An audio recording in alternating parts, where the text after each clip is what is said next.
अ, सभी को नमस्ते मेरा। पिछले वीडियो में हमने गुप्तन शर्मा की बुक में से ही सामाजिक परिवर्तन के प्रतिमानों का एनालिसिस किया था। उन्हीं प्रतिमान में मैंने जो प्राथमिक प्रतिमान आपको बताया था, जिसको के माध्यम से रेखी परिवर्तन बताया गया था, तो उससे संबंधित कुछ सिद्धांतकार थे। उन्हीं के सिद्धांतों का आज हम एनालिसिस करेंगे। तो बहुत ही इम्पोर्टेंट टॉपिक है, क्योंकि ये विभिन्न जो समाजशास्त्री है उनके सिद्धांतों से भी आपको परिचय करवाएगा। तो जो रेखीय सिद्धांत है उसके अंतर्गत जो पहला सिद्धांत दिया है वो कॉम्ट का सिद्धांत है। अगस्त कॉम्ट समाजशास्त्र के जो जनक हैं उनका सिद्धांत है। तो उन्होंने क्या बताया है कॉम्ट ने? तो कॉम्ट ने सामाजिक परिवर्तन का जो संबंध है मानव के बौद्धिक विकास से जोड़ा है। मतलब उन्होंने क्या बताया, जो सामाजिक परिवर्तन का संबंध क्या मानव के बुद्धि के विकास से। मतलब जैसे जैसे व्यक्ति की बुद्धि का विकास हो रहा है, मतलब होता जाता है, तो समाज में भी बदलाव होता जाता है। इसका तात्पर्य ये है कि जैसे ही उसको ये पता चलता है कि समाज में परिवर्तन का एक्चुअल में कारण क्या है, तो फिर समाज उस दिशा में अग्रसर होता है और फिर समाज में परिवर्तन होता है। तो कॉम्ट ने सामाजिक परिवर्तन के समाज में विकास के जो 3 स्तर बताए हैं, वो कौन कौन से? एक धार्मिक स्तर, तात्विक स्तर और वैज्ञानिक स्तर। तो इन्होंने क्या बताया, धार्मिक स्तर में क्या होता है कि जब शुरुआत में जब आदि मानव का काल था, तो उस टाइम पर जो स्तर था, शुरुआती स्तर, उसको धार्मिक स्तर कहा है। तो उस टाइम पे समाज की जो प्राथमिक अवस्था थी ये, और जिसमें मानव प्रत्येक घटना को ईश्वर और धर्म के संदर्भ में समझने का प्रयत्न करता था।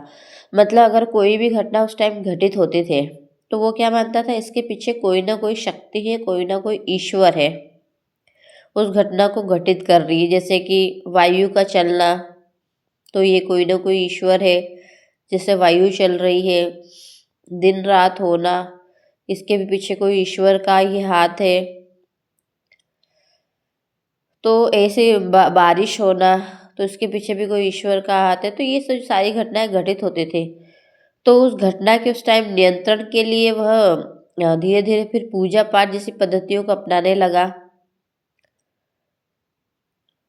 तो वही है कि विश्व की सभी क्रियाओं का आधार धर्म और ईश्वर को ही माना गया।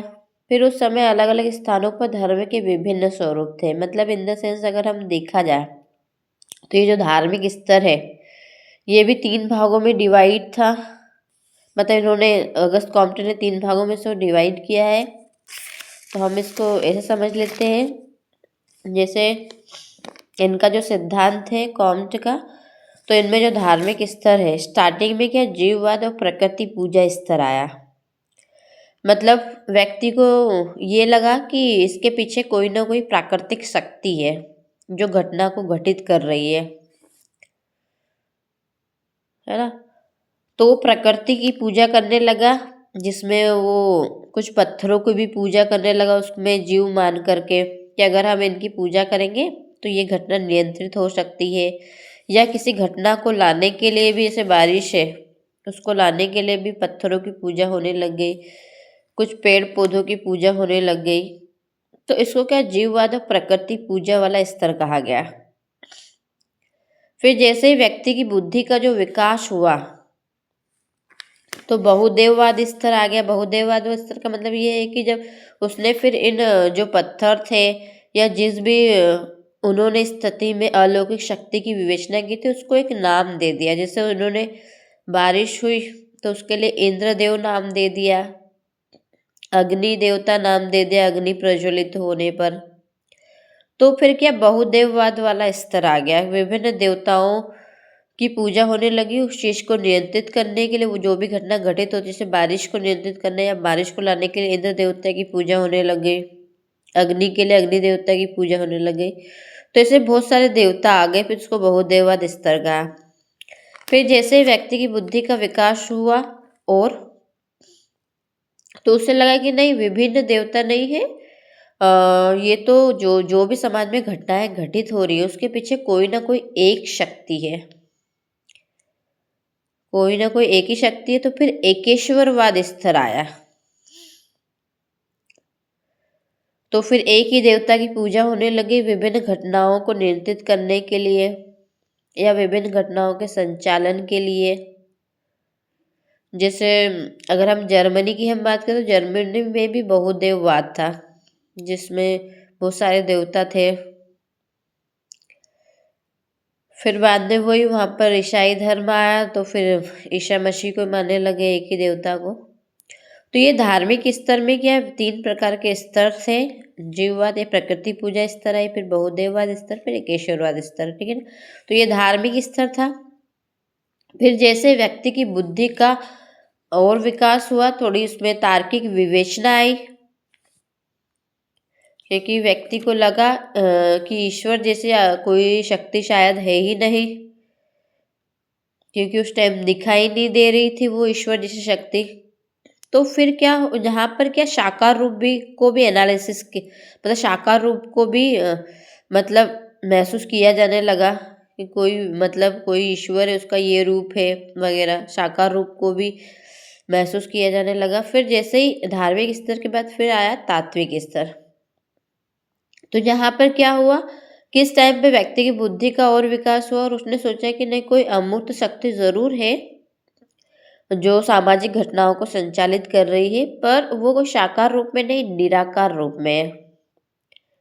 और निराकार रूप में, और वह व्यक्ति के अंदर निहित है। मतलब व्यक्ति के अंदर, मतलब इस टाइम पर जो जैसे चर्च में जो पादरी है, जो पुरोहित है, उनकी सत्ता चलने लगी और उनको माना जाने लगा कि इनके पास अलौकिक शक्ति है जो ईश्वर द्वारा प्रदान की गई है, और अगर हम इनके माध्यम से कोई काम करवाते हैं तो हमारा काम हो जाएगा, या समाज की ये घटनाएं संचालित हो जाएगी, या घटना ये नियंत्रित हो जाएगी। तो ये तात्विक स्तर था, जिसमें पादरी और पुरोहित की सत्ता समाज को नियंत्रित करने के ऊपर देखने को मिली।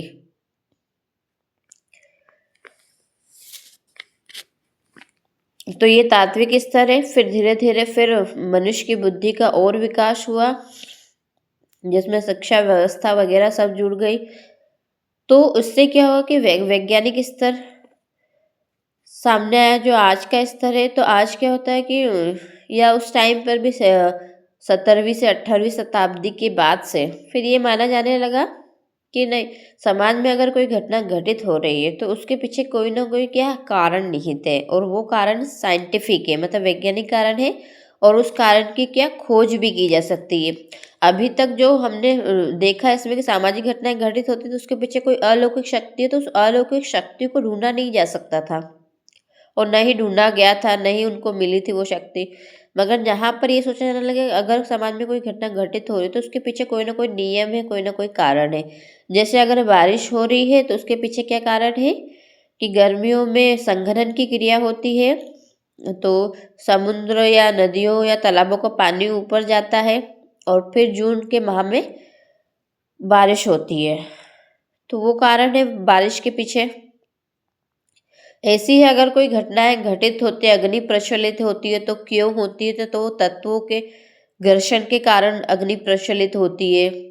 जो तत्व सूर्य देवता है तो उसका जो निर्माण हुआ है हाइड्रोजन और हीलियम के संलयन के कारण हुआ, नाभिकीय संलयन से। तो ये जो सारी जो चीजें थी वो मतलब व्यक्ति को पता होने लगी कि कोई भी अगर घटना घटित हो रही है, या कोई भी समाज में या विश्व में कोई भी शक्ति का अस्तित्व है, तो उसके पीछे कोई ना कोई साइंटिफिक कारण है। तो ये वैज्ञानिक स्तर है। इस टाइम पर समाज की घटनाएं संचालित करने के लिए कार्य कारण संबंधों की खोज की जाती है, और प्रायोगिक तौर पर भी उसको देखा जा सकता है। तो ये वर्तमान स्तर है, जिसको प्रत्यक्षवाद स्तर भी कहा जाता है। अगस्त कॉम्ट ने प्रत्यक्षवाद का मतलब होता है कि किसी भी घटना का अवलोकन, वर्गीकरण, विश्लेषण कर निष्कर्ष और नियम निकाला जा सकता है।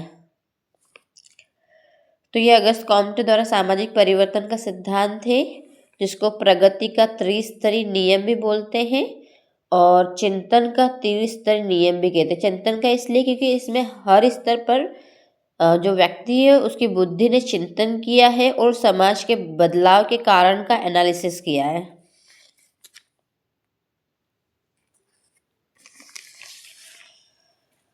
अब इस सिद्धांत की आलोचना भी की गई है कि निसंदेह समाज में होने वाले परिवर्तनों की एक योजनाबद्ध एवं क्रमबद्ध व्याख्या कॉम्ट ने की है। ये जो समाज में परिवर्तन हो रहे हैं योजनाबद्ध तरीके से क्रमबद्ध हो रहे हैं, किंतु इनके सिद्धांत को पूरी तरह सही नहीं माना जा सकता। क्यों? क्योंकि उन्होंने मानव चिंतन और सामाजिक विकास के जिन 3 स्तरों का उल्लेख किया है, उन स्तरों से विश्व के सभी समाज गुजरे हो, ये आवश्यक नहीं। मतलब कहने का मतलब ये है कि अगर कोई समाज जहाँ पर जरूरी नहीं कि धार्मिक स्तर ही शुरुआत में आया हो, तात्विक स्तर भी आ सकता है। मतलब उन्होंने साकार रूप को न मान करके निराकार रूप को माना होगा, तात्विक स्तर आ गया होगा और फिर वैज्ञानिक स्तर आया होगा। या फिर ऐसे भी हो सकता है कि दोनों स्तर साथ साथ भी चले हो, धार्मिक स्तर, तात्विक स्तर और वैज्ञानिक स्तर। तो ऐसे करके इनकी क्या आलोचना भी हुई है। तो धन्यवाद सभी को। ये कॉम्टे का महत्वपूर्ण सिद्धांत था और इसमें 2 सिद्धांत थे। सामाजिक परिवर्तन का विकास का सिद्धांत भी इसी को बोलते हैं और सामाजिक विकास का सिद्धांत भी इसी को बोलते हैं।